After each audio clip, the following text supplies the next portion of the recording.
안녕하세요. 사연 읽어주는 남녀입니다. 오늘도 와주셔서 감사드리며 그럼 오늘의 사연 바로 시작하겠습니다. 안녕하세요. 인생의 크나큰 회의를 느끼며 하루하루를 힘겹게 살아가고 있는 50대 여성입니다. 아무리 높은 권세를 누리고 살아도 자식들은 자기 마음대로 안 된다지만 저 같은 사정을 가진 사람도 없을 거예요.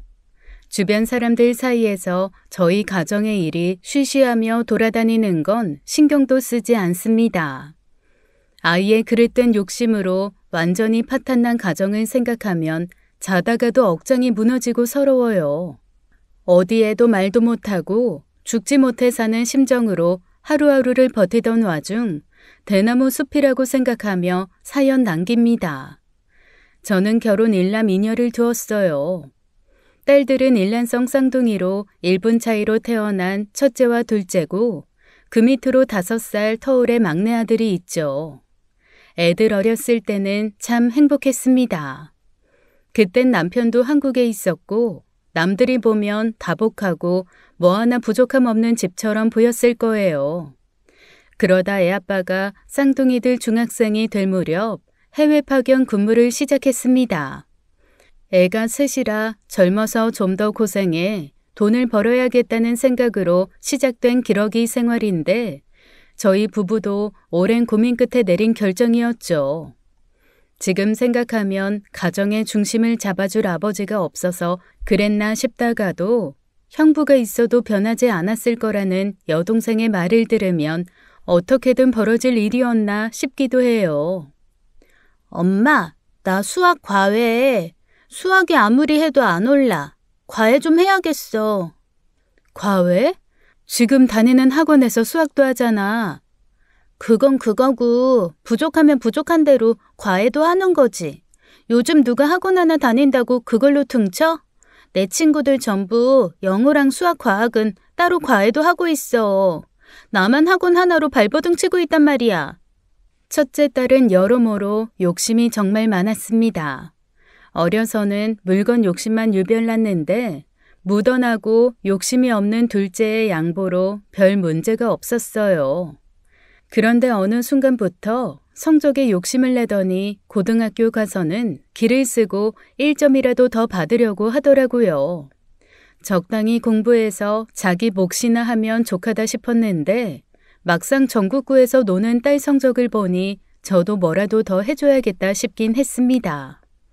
그래서 사는 곳에서 가장 좋다는 비싼 학원을 보낸 건데 그것만으로는 성에 안 차는 모양이었어요.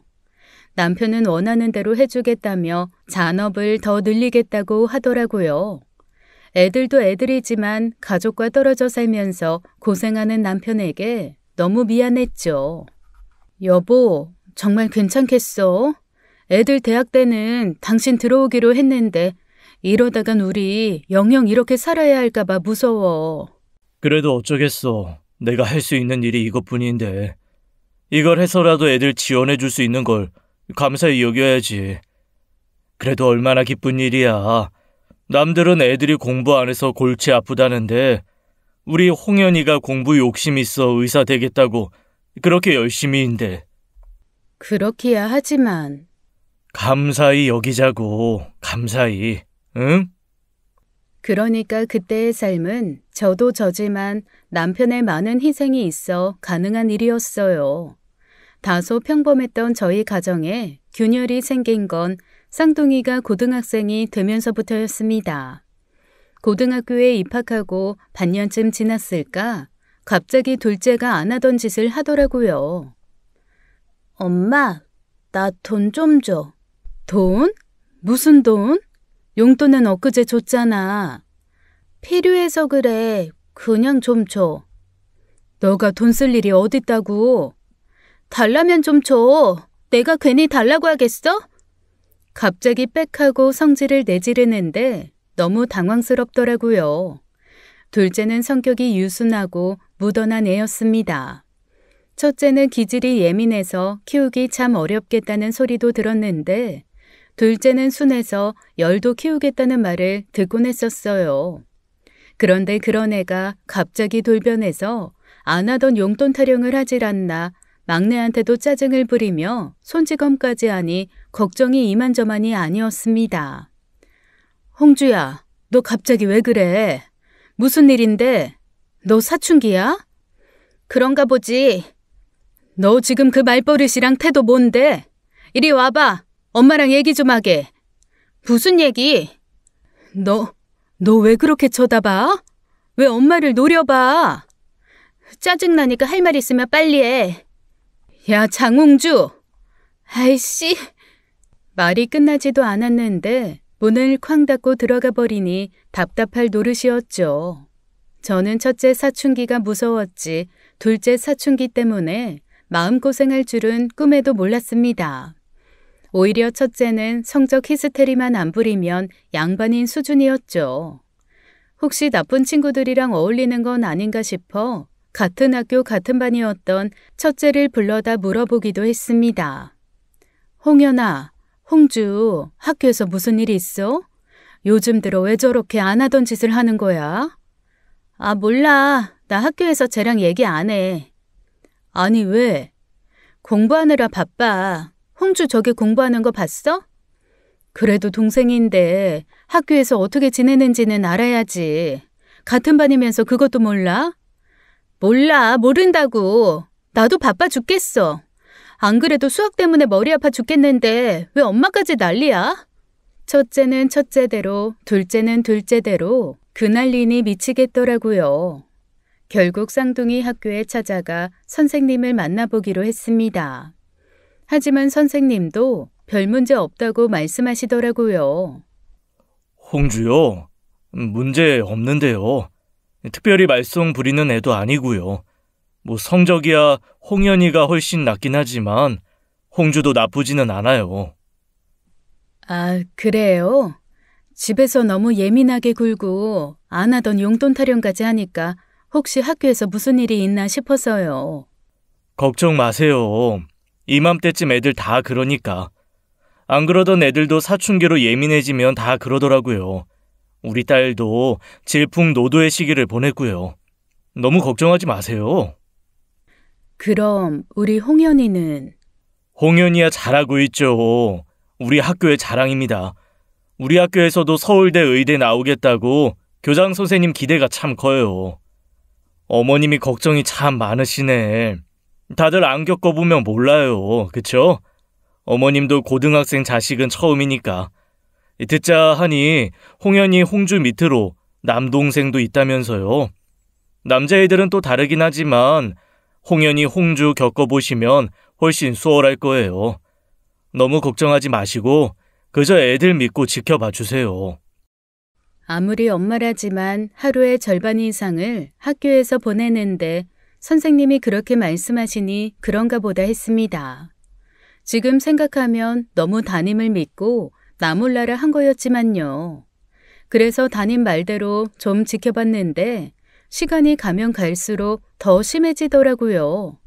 어느 날은 집에 들어와 제 곁을 지나는데 담배 냄새가 확 나더라고요. 잠깐 홍주야, 너 뭐야? 뭐가? 나 지금 기분 안 좋으니까 내버려둬. 너 혹시 담배 피우니? 아니야. 아니긴 이리 와봐. 이거 봐. 교복에서 담배 냄새가 나는데. 아니라니까? 어디서 묻어온 냄새겠지. 너 엄마를 바보로 하는 거야? 엄마가 묻어온 냄새인지 아닌지도 구분 못할까 봐? 아, 진짜. 아니라는데 왜 그래? 맞으면 또 뭐 어쩔 건데? 뭐? 장홍주, 너 대체 왜 그러는 거야? 어? 엄마한테 얘기해봐. 무슨 일이 있으면 엄마한테 말해서 해결하려고 해야지. 이렇게 네 멋대로 하면 해결이 된다고 생각해? 엄마한테 말하면 해결이 된다고? 진짜 그렇게 생각해? 너 무슨 일 있긴 있구나. 말해봐. 엄마가 다 해결해 줄게. 무슨 수를 써서라도 엄마가 도와줄게. 어? 그때 둘째는 제게 뭐라고 말할 것 같았습니다. 뭔가 머뭇거리면서 말을 고르는데 무슨 일이 있긴 있구나 싶더라고요. 그때였어요. 갑자기 첫째가 집에 들어온 거예요. 나왔어. 아, 배고파. 엄마, 먹을 거 없어? 홍연아, 잠깐만 기다려. 엄마, 홍주랑 얘기 좀 하고 줄게. 그런데 그때 뭔가 이야기하려던 둘째가 됐다는 듯 방에 들어가 버렸어요.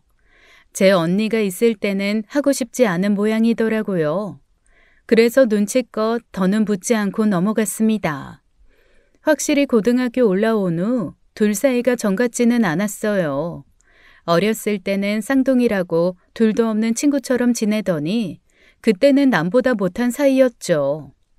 원래는 같은 방을 썼었는데 첫째가 공부한다고 혼자 쓰게 되면서 사이가 더 벌어진 것 같기도 해요.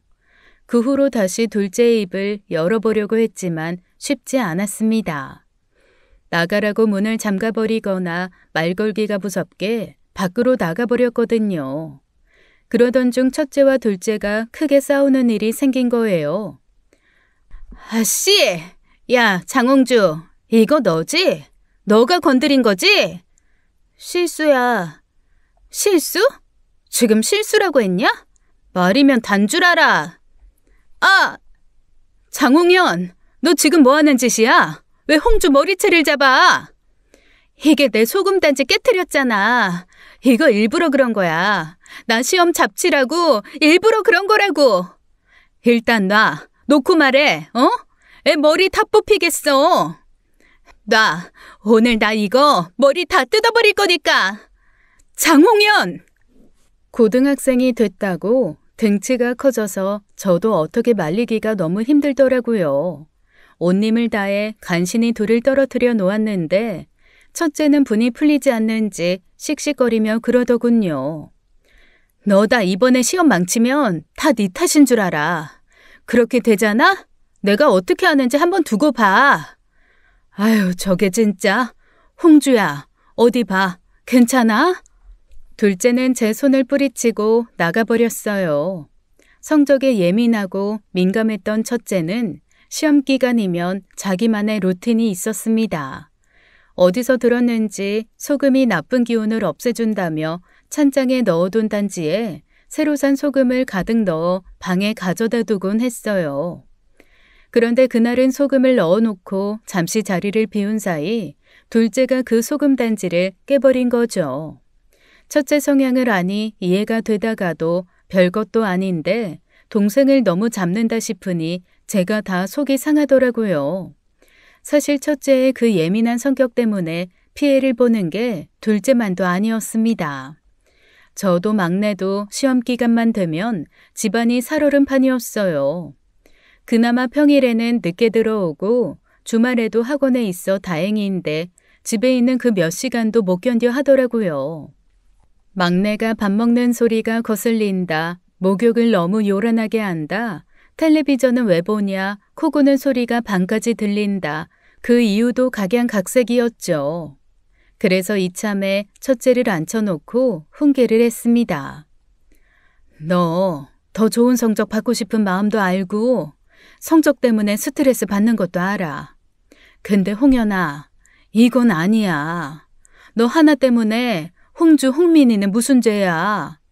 너 성적 위해서 쥐 죽은 듯 지내고 눈치 보는 게 당연하다고 생각해? 주변에 물어보면 아무리 공부 잘한다고 해도 너만큼 유세 부리는 애들도 없어. 공부한다잖아. 엄마, 자식이 공부한다고 하면 그만한 환경을 만들어주는 건 당연한 거 아니야? 나 의대 가야 돼. 엄마 주변에 의대 가겠다고 나만한 성적 가지고 있는 애 있어? 없잖아. 고만고만한 성적 가지고 있는 애들이랑 내가 같아? 뭐? 네가 의대를 가든 법대를 가든 아닌 건 아닌 거야. 아무리 그래도 그렇지. 너 스트레스 받는 거 피하자고 동생들 스트레스 받는 건 당연해? 의대? 가면 좋겠지. 근데 엄마는 너 의대 가려다 너네 셋이 그렇게 사이 안 좋아질 바에야 차라리 안 가는 게 낫겠다 싶어. 웃기는 소리 안 해. 뭐? 내 모의고사 성적 나올 때마다 여기저기 전화해서 입이 마르도록 자랑하는 거 엄마 아니야? 결국 의대 들어가면 그 자부심에 어깨 세우고 다니는 것도 엄마 아빠일 거면서 왜 속에도 없는 거짓말을 해? 그냥 엄마 욕심 아니야? 공부 잘하는 딸에 사이좋은 남매 다 갖고 싶어서 그러는 거잖아. 엄마가 뭐라 그랬어? 어려서부터 누누이 우리한테 한 소리가 그거잖아. 엄마가 뭐라 그랬어? 어려서부터 누누이 우리한테 한 소리가 그거잖아. 사람이 모든 걸 다 가지고 살 수는 없다. 그러니 가진 걸로 만족하고 살아라. 그러는 엄마는 왜 가진 걸 만족을 못해? 그냥 공부 잘하는 딸 하나 두는 걸로 좀 만족해봐.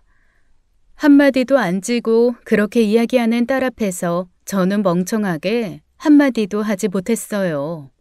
애 말이 맞아서가 아니라 당황해서 말문이 막혔거든요.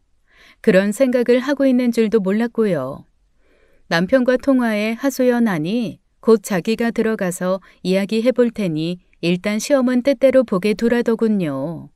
저도 남편이 오면 좀 상황이 나아지겠거니 하는 기대가 있었습니다. 애들이 1년에 한두 번 만나는 아빠를 애틋해 하면서도 한편으로는 어려워해서 말을 좀 잘 듣거든요. 게다가 제 말은 대수롭지 않게 여기던 남편도 이참에 쌍둥이를 보고 느끼는 바가 있었으면 했어요. 밖에서 혼자 돈 버는 사람도 힘든 만큼 안에서 혼자 애 키우는 저도 고충이 있다는 걸 알아줬으면 했으니까요. 1년 만에 더 새카맣게 탄 얼굴을 보니 마음이 좋지는 않았는데 애들 문제로 하소연하는 제게 그런 식으로 이야기하니 저도 마음이 상하더라고요. 크면서 다들 겪는 문제인데 당신이 좀 오버하는 경향도 있어. 오바라니? 당신이 가서 직접 겪어봐. 상전 그런 상전이 없어. 차라리 시집살이를 하면 했지. 홍연희 홍주 그것들에 비하면 정말 아무것도 아니라고. 어디 우리 딸들이 1년 사이에 얼마나 변했는지 한번 가볼까? 공항에서 오는 길에서만 해도 대수롭지 않게 여겼던 남편은 직접 애들을 보고 난 후 생각이 바뀐 것 같더라고요. 불과 1년 전까지만 해도 제 아빠가 오면 반가워 얼굴에 웃음이 가득했던 애들이었거든요. 그런데 이번엔 제 아빠를 봐도 어제 본 사람처럼 심드렁한 반응이니 실망도 한 모양이었고요. 그나마 막내는 제 아빠 팔에 붙들려 좋아하니 다행이지 아니었으면 남편도 회의감이 들었을 겁니다. 기껏 가족 위에 힘든 해외살이하고 온 아빠 대접이 그 정도면 그만두고 싶었을 거예요. 거봐, 그냥 하는 말이 아니지? 그러게, 우리 딸들은 사춘기 없이 지나려나 했는데 홍연이는 공부 때문에 그렇다 쳐도 홍주 저건 왜 저렇게 삐딱선을 타는 거야? 표정도 너무 어두워진 것 같은데 학교에서 무슨 일이 있었던 건 아니고? 몰라. 무슨 일이 있긴 있는 것 같은데 아무리 설득해도 입을 열지도 않고. 나도 답답해 죽겠어. 학교 선생님은 문제 없다고는 하는데. 모처럼이니까 이번 주말에는 다 같이 가족 여행이나 다녀오자고. 가족 여행으로 기분 전환을 하며 다시금 가족 간의 화합을 다지려던 남편의 계획은 시작도 하지 못했습니다. 주말이라고 무작정 쉴 수 없다는 첫째 때문이었죠. 난 안 가. 안 간다니? 가족끼리 다 같이 가는 여행인데 안 가면 돼? 이번 시험에서 2개나 틀렸어. 다 맞아야 하는데 항상 그렇게 한두 개씩 틀린다고. 그럴 때마다 내가 얼마나 미치겠는지 알아? 난 안 가. 가려거든. 나 빼고 가. 성적이 뭐가 그렇게 중요해? 지금 네 성적으로는 충분히 어떤 의대든 갈 수 있다며. 어떤 의대가 문제가 아니라고. 탑이어야 해, 탑. 아빠는 왜 그래? 다른 부모는 의대 간다고 하면 모든 걸 그 자식한테 맞춰준대. 여행? 남들은 대형학원 특강 보내줘. 나만 구질구질하게 이게 뭐야? 뭐? 구질구질? 장우연! 그날 남편은 첫째를 호되게 혼냈습니다. 그딴 식으로 공부할 거면 차라리 때려치우라고 했어요. 살면서 뭐가 가장 중요한지 모르는 사람한테 의대는 사치라면서요. 남편 말에 눈물을 뚝뚝 흘리며 듣던 첫째는 문을 쾅 닫고 들어가 버렸습니다. 그래서 결국 가족 화합여행은 물거품이 된 것이었죠. 그 이후로 남편도 차츰 심각성을 깨닫는 것 같았어요. 어느 날부터는 제 지갑에 돈이 비기 시작했는데 그러면 안 되지만 어쩔 수 없이 둘째부터 의심을 하게 됐습니다. 홍주야, 엄마랑 잠깐 이야기 좀 해. 왜? 너 혹시 엄마 지갑에 손 댔니? 무슨 뜻이야? 내가 엄마 지갑에서 돈이라도 빼갔다는 거야? 물어보는 거잖아. 너네 셋 중에 가장 돈 필요하다는 것도 너고 주변에 보니까 너네 용돈이 그렇게 적은 것도 아니던데 대체 어디에 쓰길래 돈이 그렇게 부족해? 나 아니야. 나 아니라고. 아닌데 왜 나부터 의심해? 아니면 됐고. 아무튼 돈이 필요하면 어디에 왜 필요한지 제대로 말해줘. 어? 첫째는 첫째대로 둘째는 둘째대로 문제니 정말 속이 문드러지다 못해 골아 썩는 것 같았어요. 주변의 도움을 구하자니 첫째 문제는 배부른 소리 취급받기 십상이었죠. 둘째 문제는 그냥 기다려보자거나 죽도록 때려야 한다는 의견이 많았고요. 문제는 거기에 그치지 않았습니다. 남편과도 문제가 생기기 시작했거든요. 남편이 그렇게 1년에 한두 번 들어오면 한국에서 적게는 한 달, 많게는 2달씩 머물다가 가요. 그렇게 지내다 보면 제 고충을 좀 알아주겠거니 했는데 애먼 원망을 듣게 된 거예요. 대체 무슨 일이 있었길래 애들이 저래? 뭐? 그게 지금 내 탓이라는 거야? 나도 몰라. 아무리 애들이라지만 내가 24시간 따라다닐 수도 없는 노릇인데 무슨 일이 있었는지 지들이 얘기하지 않으면 어떻게 알아? 아무리 그래도 엄마잖아. 당신이 전적으로 애들 맡기로 한 거고. 그러면 좀 더 책임감 있게 행동했어야지. 애들 고등학생 됐다고 너무 안일하게 생각했던 거 아니야? 여보, 그렇게 말하면 나 진짜 서운해. 당신 거기서 고생하는 건 나도 잘하는데 남편 없이 애 셋 데리고 사는 게 뭐 그렇게 쉬운 줄 알아? 됐어. 아휴, 1년 만에 들어오면 뭐하냐? 마음이 편치 않는데. 안 그래도 애들 때문에 돌아버리겠는데 남편까지 그렇게 이야기하니 죽을 맛이었습니다. 애들 엇나가게 키우고 싶어 키웠냐고요. 모처럼 한국에 들어온 남편이 그런 소리를 하니 저도 얼마나 속상했는지 모릅니다. 그렇게 하루 이틀 아슬아슬한 살얼음판을 걷던 어느 날이었어요. 갑자기 경비실에서 인터폰이 울려서 받았죠. 아이, 사모님, 빨리 좀 나와보세요, 빨리. 무슨 일이신데요? 그 집 쌍둥이가, 일단은 어서 좀 나와보세요. 큰일 났어요. 한 번도 그런 적이 없던 경비 아저씨께서 허둥대며 빨리 내려와 보라는 거예요. 무슨 일인가 싶어 급하게 뛰어나갔더니 경비 아저씨께서 사색이 된 표정으로 어딘가를 가리키는 겁니다.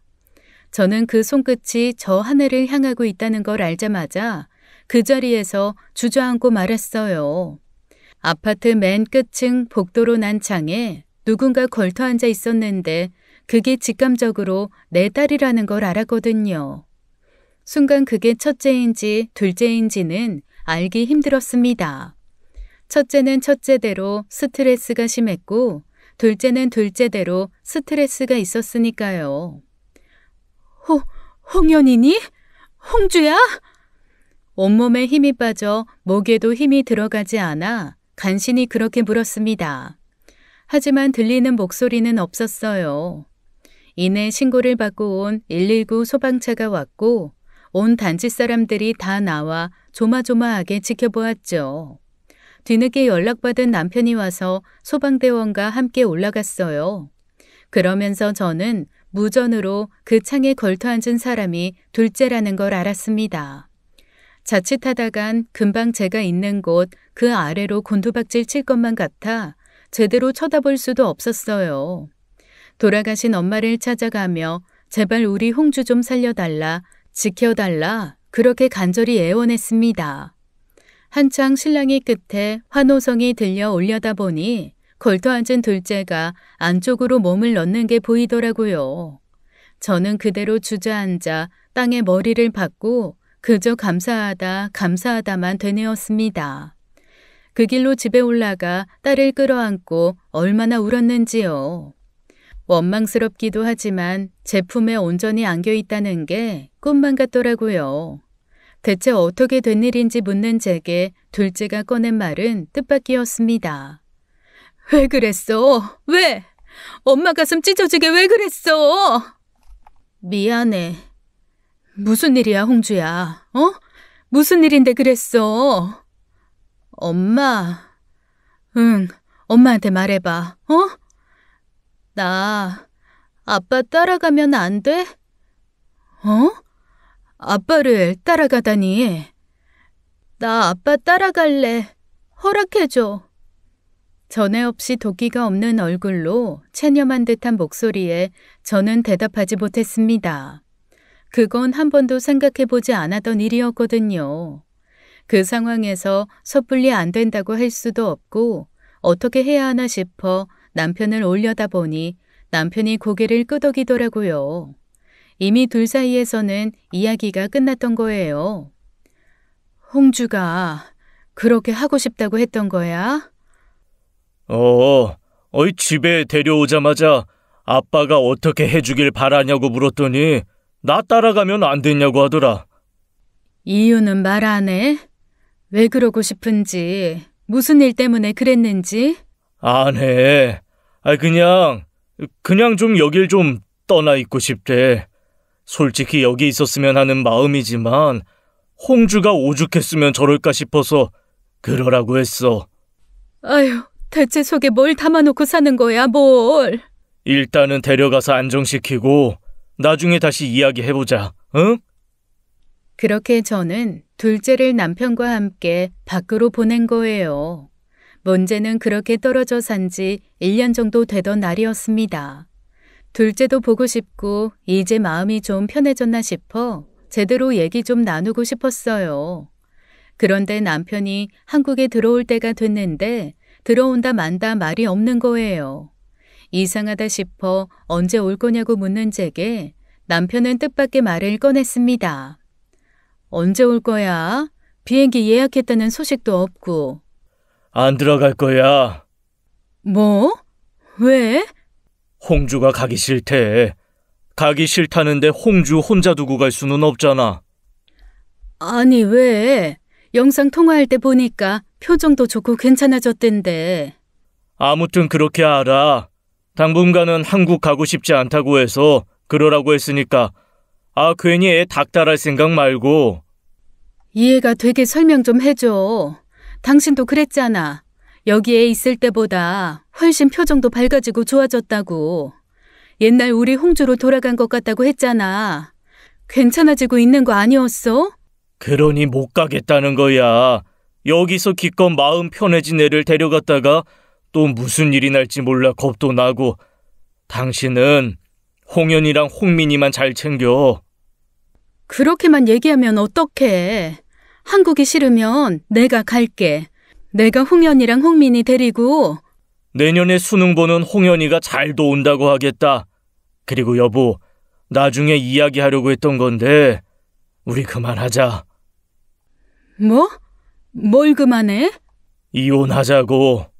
나 당분간 여기 살면서 홍주 내가 키울게. 홍민이 키우기 힘들면 홍민이도 보내.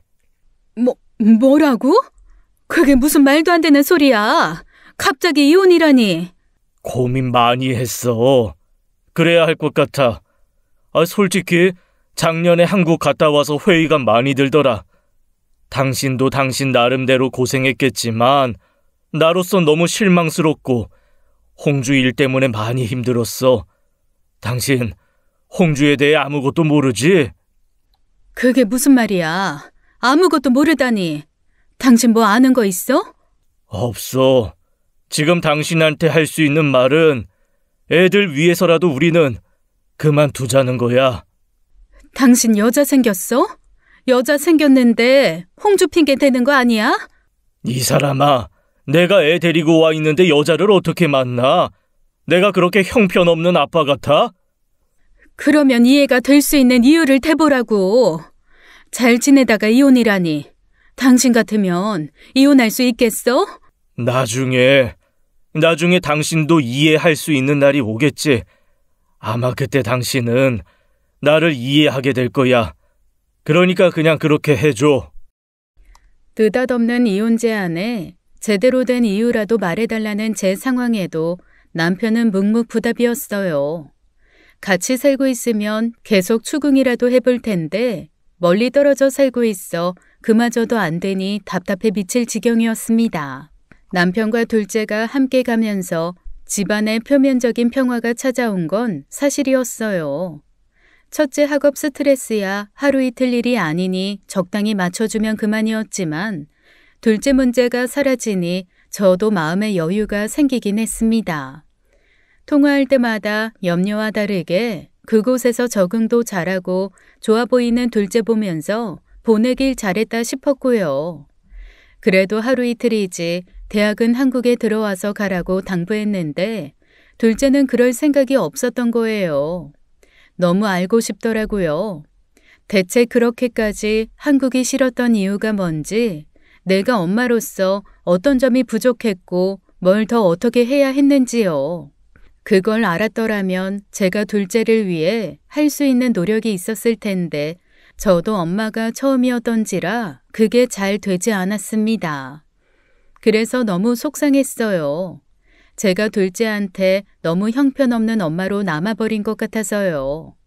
이혼은 하지 않겠다고 버티자 남편은 생활비부터 보내지 않았습니다.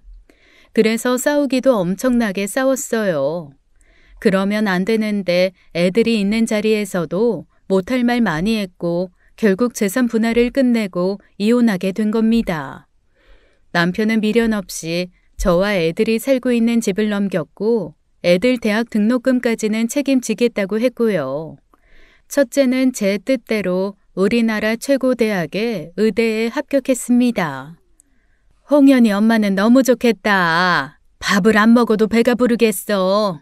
앞으로 우리나라 최고 의사가 될 텐데 너무 든든하겠다. 대체 딸 의대 보낸 비결이 뭐야? 비결은 그냥 저 혼자 잘한 거지. 나는 정말 한 게 없어. 홍연이 그게 공부 욕심이 너무 많았거든. 둘째는 잘 지낸대? 대학도 거기서 가고? 제 아빠랑 잘 있지 뭐. 거기가 잘 맞나 봐. 거기서 정착할 생각인지 대학도 거기서 나오고 취업도 거기서 할 생각인 것 같고. 그래? 잘 맞는 건지 한국에 오기 싫은 건지. 아니야. 첫째 딸은 자타공인 제 자랑이 되긴 했지만 둘째는 얘기가 나올 때마다 저는 죄인이 되는 것만 같았습니다.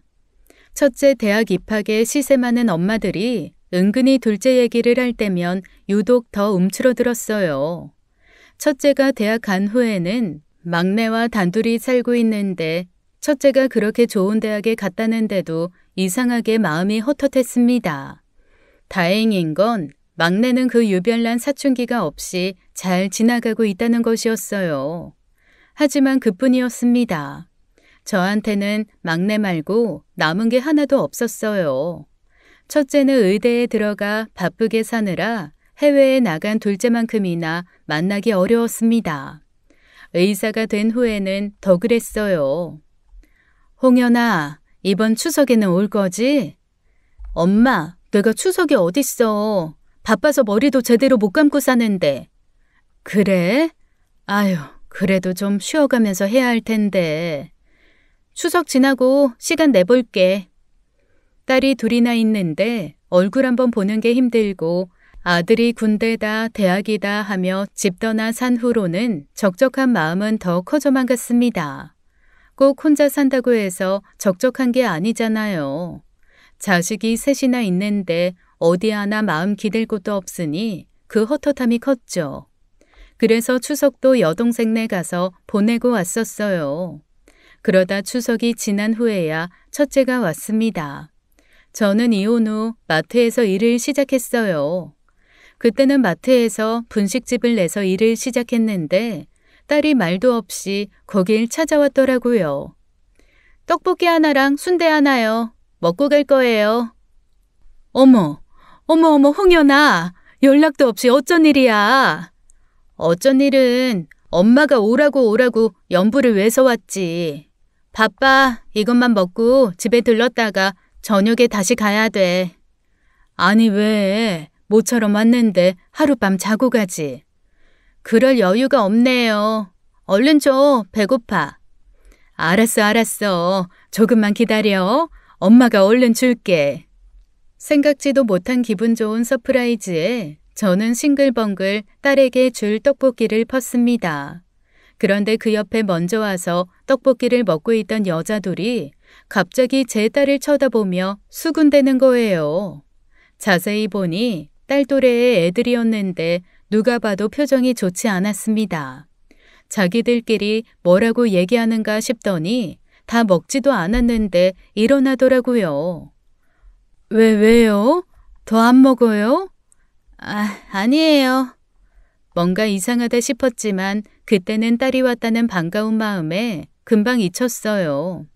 딸은 제가 준 떡볶이를 한 그릇 뚝딱 비웠고 그저 맛있게 먹는 모습만 봐도 너무 좋더라고요. 세상에서 가장 보기 좋은 게 자식 입에 뭐 들어갈 때라더니 그 말이 딱이었습니다. 그러고 나서 며칠 후였어요.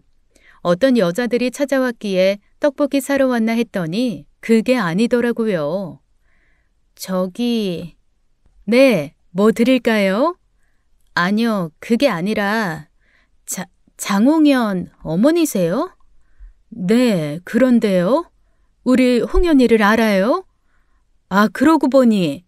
자세히 보니 며칠 전 딸이 찾아왔을 때 옆자리에 앉아 있었던 여자였던 것 같더라고요. 무슨 일이냐는 식으로 쳐다보니 여자 둘이 머뭇거리다 그러는 겁니다. 장홍연 전화번호 좀 알려주세요. 홍연이 친구였어? 그럼 그때 얘기하지 왜? 아니요, 친구는 아니고요. 장홍연한테 사과받고 싶은 일이 있어서요. 사과? 무슨 사과? 역시 아무것도 모르시는구나. 저희 둘 다 장홍연 때문에 학교 그만두고 싶었을 만큼 힘들었어요. 뭐? 그게 무슨 말이야? 홍연이 때문에 학교를 그만두고 싶었다고? 혹시 홍주랑 착각한 거 아니니? 걔는 홍주가 아니라 홍연이었어. 공부 잘하는 홍연이든 홍주든 내 자식 때문에 그랬다니 마음은 안 좋지만. 아니요. 장홍연, 전교 1등 장홍연 보고 하는 말이에요, 아줌마. 저희 그때 장홍연 보고 얼마나 놀랐는지 몰라요. 10년이 지났는데도 홍연이 보니까 심장부터 벌렁거렸어요. 도망치듯 나왔지만 생각해보니까 저희 너무 억울해서요. 그땐 어렸지만 지금은 어리지도 않고 그때 일 사과 받아야겠다고 생각해서 온 거예요. 아니, 대체 홍연이가 뭘 어쨌길래. 걔는 공부밖에 안 했는데. 공부요? 걔가 진짜 악질이에요. 걔 철저하게 부모 관심 밖에 있는 애들만 골라서 괴롭혔다고요. 저는 그 애들이 무슨 말을 하고 있는지 이해가 되지 않았습니다. 학창시절 할 줄 아는 건 공부밖에 없었던 첫째가 애들을 괴롭혔다니요. 둘째는 워낙 학교 생활에 문제가 많아 보였기도 했기에 마음의 준비라도 되어 있었지만 첫째는 전혀 예상치 못한 이야기라 너무 당황스러웠습니다. 게다가 학교에서도 그런 이야기는 일절 없었어요. 학교를 그만두고 싶을 정도로 괴롭힘을 당했다면 담임도 얘기했을 테니까요. 저는 일단 바로 애 번호를 알려주는 건 힘드니 따로 이야기해본 후 알려주겠다고 양해를 구한 뒤 돌려보냈죠. 집으로 돌아가 첫째에게 연락했지만 바쁜지 연락이 안 되더라고요. 그래서 다음날 아침 재차 연락했더니 신경질을 내는 겁니다. 평소 같으면 미안하단 말부터 나왔을 텐데 사안이 사안인지라 저도 성질이 나더라고요. 진짜 바빠 죽겠는데 왜 자꾸 전화하는 건데. 엄마가 일이 있으니까 연달아 전화했겠지. 괜히 했겠어? 그리고 너는 엄마가 전화를 한 걸 봤으면 전화해야지. 왜 보고도 전화를 안 해? 바쁘다고, 바빠 죽겠다고. 그 병원에는 의사가 너 혼자야? 잠깐 나와서 숨 돌려서 엄마한테 전화할 시간도 없게? 아침부터 왜 그러는 건데? 안 그래도 교수님한테 깨져가지고 지금 짜증나 죽겠거든? 엄마까지 그러지 좀 마 좀. 너 김수인, 한은정 걔네가 하는 얘기 다 뭐야? 뭐? 누구? 수인이, 은정이 고등학교 1학년 때 같은 반이었다며. 같은 반이었던 애들이 한둘이야? 내가 걔네를 어떻게 일일이 기억해? 걔네가 뭐? 너한테 사과받고 싶어서 찾아왔다더라. 그러니 너 번호 좀 알려달래. 자기 괴롭혔던 거 사과하라고. 뭐? 어이가 없네. 줘. 내가 얘기할 테니까. 저는 다시 찾아온 애들에게 전화번호를 주면서도 마음이 편치 않았습니다. 정도가 어땠던, 오해던 아니던 우리 애 때문에 그렇게 힘든 일이 있었다는데 당연한 일이었어요. 얼마나 힘들었으면 10년이 지난 일로도 사과받고 싶어 찾아왔겠어요. 애들 일이니 애들이 알아서 했겠거니 생각했는데 다음날 제 또래의 웬 여자가 찾아왔습니다. 그 옆에는 첫째 번호를 가져갔던 수인이라는 애가 있었어요. 수인이? 홍연이랑 얘기해봤어? 저기요. 내가 하도 기가 막혀서 찾아왔네요. 누구? 나 얘 이모 되는 사람입니다. 얘가 사정이 있어서 부모가 없어서 어려서부터 내가 키웠거든요.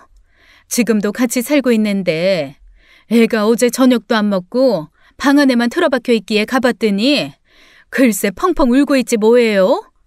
다 큰애가 무슨 일이면 저렇게 서럽게 우나 싶어서 물었다가 내가 진짜 기가 막히고 어이가 없어서 가만히 있을 수가 없어서 찾아왔네요. 도대체 무슨 일이신지 차근차근 자초지종을 말씀해 주시면 좋겠어요. 수인아, 홍연이랑 얘기가 잘 안 된 거야? 홍연이는 반성을 몰라요. 자기는 그런 적 없으니까 생사람 잡지 말고 정신병원이나 가보래요. 너네 엄마도 정신병원에 가지 않았냐고. 정신병이 대물림 됐나 보다고. 뭐라고? 들었죠? 지금 이게 사람이 할 말인가요? 내 동생, 수인이 동생 나타가 애 잘못되고 그렇게 된 거예요. 그러다 애 아빠랑 이혼하고 결국 엉망이 된 그 가정에서 오롯이 그 상처 가지고 커야 했던 애가 수인이라고요. 근데 애가 영악하게 그 얘기를 이용해서 애를 괴롭혀요? 내가 진짜 기가 막혀서 내가 그때 알았으면 절대 가만히 안 있었지. 얘가 착하기는 또 얼마나 착해서 그걸 고지고대로 가슴에 품고만 살았어. 아유, 내가 속 터져서 진짜. 수인아, 그게 정말이야? 우리 홍연이가, 그러니까 전교 1등 하던 그 홍연이가 너한테 그런 소리를 했다고? 저는 도저히 믿기지가 않아서 2번, 3번 물었습니다. 첫째는 정말 공부 외에는 관심도 없고 누굴 괴롭힐 시간도 없어 보였거든요. 그런데 그 얘기는 제가 앞으로 놀라고 경악할 일에 비하면 세 발의 피, 정말 아무것도 아니었습니다. 홍주요. 장홍주. 걔도 피해자예요. 걔가 제일 억울할걸요? 걔 자살 시도한 것도 다 장홍현 때문이잖아요. 뭐? 홍주가? 홍주는 착했어요. 홍현이 때문에 우리한테 삥 뜯고 욕하면서도 뒤에 가서 미안하다고 울던 애예요. 사이코패스 지 쌍둥이 언니 때문에 친구들 원망 다 사고 다녔어요. 홍현이 걔가 홍주인 척 애들 괴롭히고 다니기도 하고 홍주 시켜서 괴롭혔으니까요. 말도 안 돼. 그랬으면 학교에서 얘기를 했겠지. 선생님이 아무리 관심이 없어도 그걸 몰랐겠어? 담임이요? 알았어요. 다 알면서도 모른 채 한 거라고요. 뭐? 왜? 우리 학교에서 유일하게 의대 갈 수 있는 앤데 학교 폭력으로 문제 생기면 되겠어요? 학교 선생님들이 다 작정하고 모른 척 해준 거예요. 장홍현 성적 스트레스 풀라고 우리같이 힘없고 부모 빽없는 애들 힘든 거 다 모른 척 한 거라고요. 말도 안 돼. 사람이 너무 놀라면요. 귀가 멀고 눈도 멀더라고요. 딸 친구 입에서 나온 상상하지도 못한 이야기에 저는 그 길로 휴게실에 들어가 첫째에게 연락했습니다. 하지만 첫째는 역시나 받지 않았어요. 당장에 휴대전화를 집어던지고 싶은 충동을 억누르고 둘째에게 연락을 했습니다. 받지 않으면 어쩌나 했는데 다행히 전화를 받더군요. 아무렇지 않게 밝은 목소리로 이야기하는데 울컥 목이 메었습니다.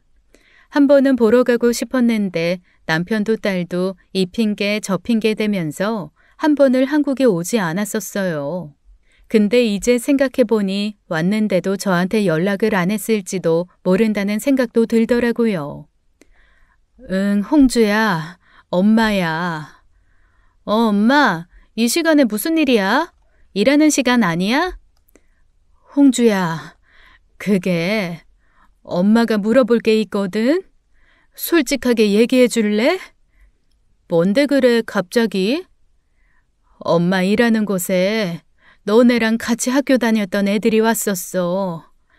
근데 걔들이 하는 말이 홍연이가 애들이랑 널 괴롭혔다고. 저는 말을 잇는 게 너무 어려웠어요. 대체 이 이야기를 어떻게 풀어서 전해야 할지 감도 안 잡힐 만큼 얼토당토 않은 말처럼 느껴졌으니까요. 그런데 둘째는 제 물음을 듣고도 아무 말이 없었습니다. 긴 침묵에 저는 더 불안해졌고 결국 그게 암묵적인 긍정의 의미라는 걸 이해했죠. 홍주야, 지난 일이야. 하고 싶지 않아. 수인이가 그러더라. 너 그날 그랬던 것도 다 홍연이 때문이라고. 그게 사실이야? 엄마, 말해. 솔직하게 말해 너. 너 말 안 하면 엄마 너 평생 안 봐. 아니 못 봐.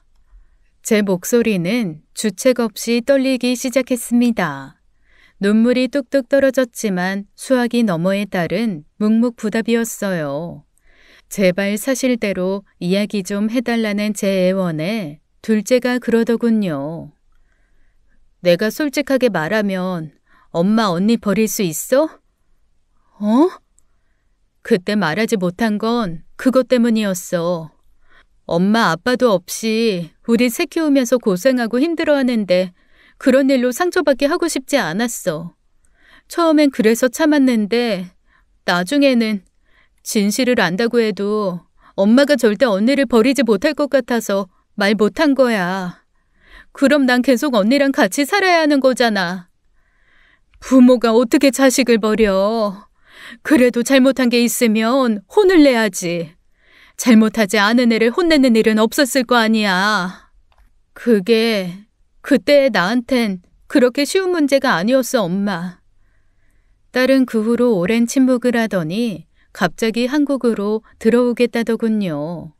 얼굴 보고 이야기하겠다고 언제가 됐든 한 번은 짚고 넘어갈 일이라는 건 알고 있었다면서요.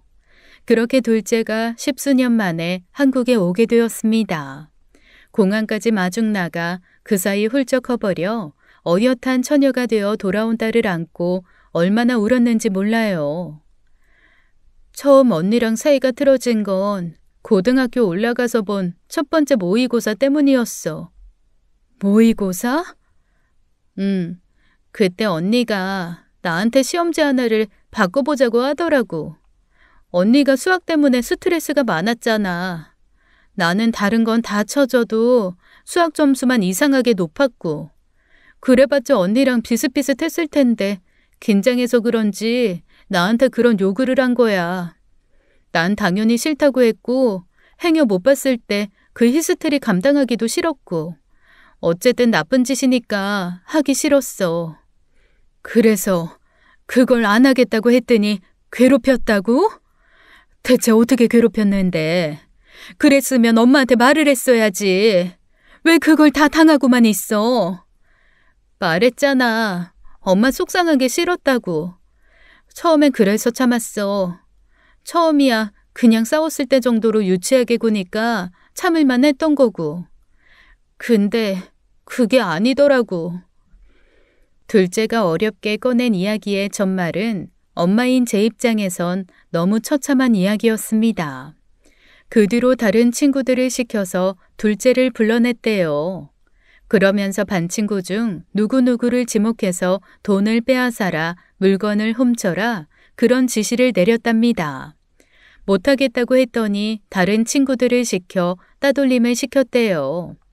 첫째가 반에서 영향력이 상당한 애라 첫째와 친하지 않았던 애들도 눈치 보며 둘째와 거리를 두고요.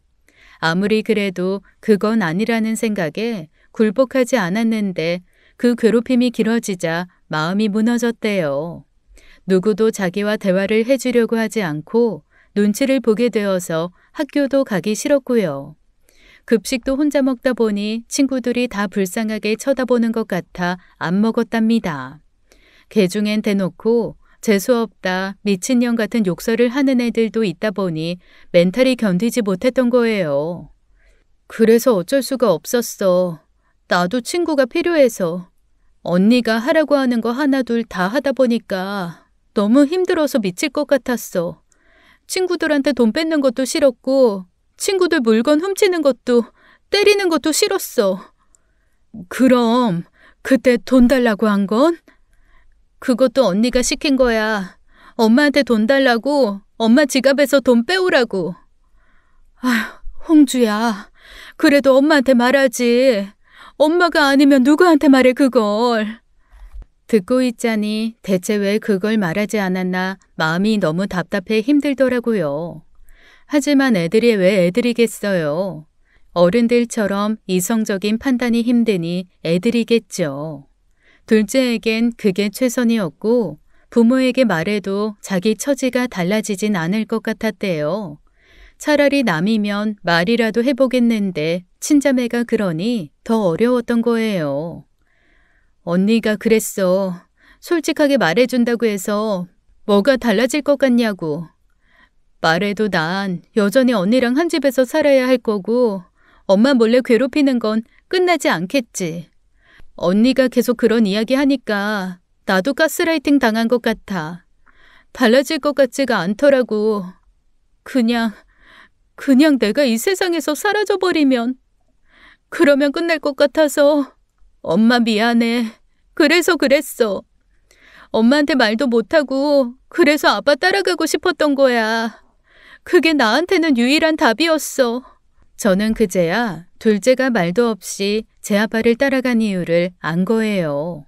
알고 보니 남편도 나중에 그 전말을 알고 이혼을 택한 것이었습니다. 저한테 실망했다는 말은 거짓말은 아니었더라고요. 애들이 그렇게 자란 데에는 제 탓도 있다고 생각했고 이혼하면 다시 돌아갈 필요가 없으니 둘째도 더 안정될 수 있었을 테니까요. 다만 둘째가 저한테는 절대로 말하지 말라고 신신당부해서 말을 하지 않았답니다. 이미 자기가 사라진 이상 문제는 해결됐으니 괜히 일 키우고 싶지 않다면서요. 저는 가만히 있을 수가 없었어요. 그때의 그 괴로운 진실을 가지고 있는 사람이 둘째를 비롯해 둘이나 더 있는데도 첫째는 오리발을 내밀었으니까요. 당장 집으로 오라고 오지 않으면 평생 안 보고 살겠다고 으름장을 놨더니 그제야 오더군요. 온갖 불만이 가득한 표정으로 들어섰다가 둘째가 있는 걸 보고 적지 않이 당황한 것 같았어요. 뭐야? 장홍주 네가 왜 여기 있어? 왜? 홍주가 여기 있는 게 왜 이상해? 아니, 십수년을 안 오던 애가 갑자기 얼굴을 비추니까 이상해서 그렇지. 안 그래, 장홍주? 잔말 말고 너 얼른 홍주한테 사과해. 사과? 무슨 사과? 아, 왜들 이래. 왜 요즘 나한테 이렇게 사과하라는 사람들이 많아? 야, 장홍연, 엄마 다 들었어. 수인이 이모 만났고 홍주도 여기까지 왔어. 그런데도 지금 그런 말이 나와? 대체 너 왜 그래? 너 부족함 없이 키웠고 그 욕심 채워주려고 최선을 다해줬잖아. 근데 뭐가 모자라서 애들을 괴롭혀? 뭐가 부족해서 동생을 그렇게 괴롭혀? 괴롭히긴 누굴 괴롭혀? 그냥 스트레스 좀 푼 거야. 공부 때문에 머리 터질 것 같아서. 야, 장홍주, 너 웃긴다. 내가 뭘 얼마나 괴롭혔냐? 내가 뭘 어쨌다고 여기까지 와서 지랄이야. 원래 가해자는 기억이 없대. 그래도 양심이 있어서 있는 건가 했는데 언니 보니까 그건 아닌 것 같네. 진짜 언니한테는 그게 별거 아니었구나. 나는 뛰어내리고 싶을 정도로 너무 힘들었던 일인데. 야, 그게 내 탓이라고? 이제 와서 그게 내 탓이라고 뒤집어 씌우려는 거야? 웃기네 진짜. 피해망상 쩔어. 애들이 안 놀아주니까 나한테 놀아달라고 찾아온 건 아니고. 그거야 언니가. 됐어. 말이 안 통하면 나도 그냥은 못 넘어가지. 홍연이, 너 홍주랑 네 친구들한테 사과할 생각 아니면 그 병원도 그만둬. 너 같은 건 의사 될 자격도 없으니까. 누구 마음대로? 내가 스스로 얻은 자리야. 근데 엄마가 무슨 자격으로 하라 말아야. 너 그만 안 두면 자식 잘못 키운 죄로 너네 병원 가서 1인 시위라도 할 거야. 그렇게 죄 많은 애가 뉘우침도 없이 그러는 거 아니다. 홍주도 수인이도 은정이도 너 때문에 그렇게 죽을 만큼 힘들었다는데 미안하다, 사과하는 신용이라도 해야 사람 아니야? 진짜 괴롭힌 거 아니라고. 그냥 스트레스 좀 푼 거야. 걔들도 적당히 장단 맞춰준 거지. 죽고 싶다 어쩐다 다 오바라고. 그렇게 따지면 나도 지금 죽고 싶어. 엄마 때문에. 진짜 양심 없네. 1인 시위 하겠다는 거 나도 따라가야겠다. 사과는 기대도 안 했지만 해도 너무하네. 자기는 하나도 손해보지 않으려고 끝까지. 넌 닥치고 있어 씨발. 거기서 평생 썩어 뒤지지. 왜 나타나서 지랄이야? 홍연아. 뭐, 나 때문에 죽을 만큼 괴로워? 내가 뭘 어쨌다고 지랄들이야. 내가 뭘 어쨌다고 사람을 몰아붙여. 그때였어요. 갑자기 폭주한 첫째가 눈이 돌더니 부엌에 가서 칼을 든 겁니다. 너무 놀라 일단 진정시키고 칼부터 빼앗아야겠다는 생각만 들더라고요. 이러다 일을 치겠구나, 눈 돌아버린 걸 보니 진짜 그러고도 남겠구나 싶어 겁이 났습니다. 홍연아, 알았어. 알았으니까 일단 내려놓고 말해. 알긴 뭘 알아. 알았으면 홍주 저거 때문에 나를 여기까지 불렀겠어? 엄마도 정신 똑바로 차려. 엄마한테 자랑되어준 건 나지 홍주 저거 아니야. 수학머리 말고는 아무것도 못해서 텅텅이 애랑 쌍둥이의 얼굴도 똑같은 거 평생 치우기였어. 그래서 치워버렸더니 그걸 왜 데려와? 대체 어디서부터 잘못된 거야? 대체 뭐 때문에 그렇게 된 거냐고. 처음부터 나만 태어났어야 했어. 홍주 저건 없었어야 한다고. 그러면 다 가지고 살았을 텐데. 애초에 저 필요도 없는 년은 태어나지 말았어야 돼. 그러니까 죽어. 차라리 죽어서 다시는 내 눈앞에 나타나지 말라고. 첫째가 둘째를 향해 달려든 순간 저는 고민할 새도 없었습니다. 첫째 앞을 막아섰고 첫째가 힘껏 뻗은 손에 제 복부에는 묵직한 통증이 느껴졌죠. 첫째는 믿을 수 없다는 듯이 저를 보더라고요. 첫째의 팔목을 잡았고 애원했습니다. 엄마! 그만. 제발 좀 그만해, 홍연아. 엄마가 죄인이다. 엄마가. 원망을 하려거든 나한테 해. 그러고 나서는 거의 기억이 없어요. 정신을 잃은 건 아닌데 통증이 온몸에 신경을 곤두세워 제정신으로 버티는 게 힘들었습니다. 둘째가 신고하고 첫째는 그 길로 집을 나가버렸다고 하더라고요.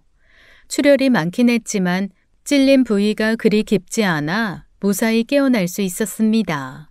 경찰 조사가 들어가면서 첫째가 잡혔고 그건 어쩔 수 없는 수순이었어요. 둘째는 제 언니를 보호하려는 그 어떠한 의지도 없이 모든 사실을 솔직하게 털어놓았죠. 저도 그걸 말리지 않았고요. 첫째는 끝까지 발뺌했습니다.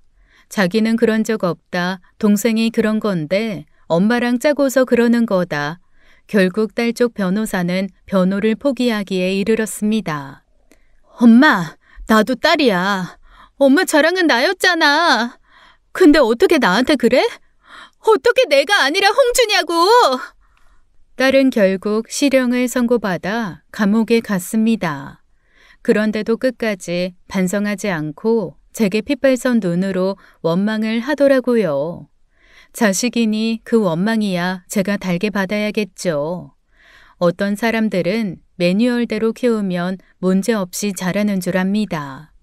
하지만 한낱 식물도 원하는 걸 다 해줘도 제풀에 죽어버리는 경우도 많잖아요. 사람이라고 뭐가 다르겠어요. 제가 부족한 점이 있었을지 몰라도 애 하나를 사이코패스로 키울 만큼 부족한 건 없었다고 생각합니다. 얼마 전 고민 끝에 면회에 갔지만 딸은 나오지 않았어요. 근데 다행이라는 생각부터 들더라고요. 그때 알았어요. 저도 첫째를 마주할 용기도 자신도 없다는 것을요. 하지만 첫째가 이 세상에 다시 나오게 됐을 때 다시 볼 수 있을지 모르겠습니다. 그래서 멀리 이사도 하고 막내한테도 절대 만나지 말라 신신당부를 해두었어요. 벌써 1년이 지난 일인데도 가슴이 얹힌 듯 답답하고 힘듭니다. 이 일도 결국 시간이 답이 되어주려나요? 지금까지 사연 읽어주는 남녀였습니다. 끝까지 시청해주신 여러분 감사드리며 저희는 다음 사연으로 돌아올게요. 감사합니다.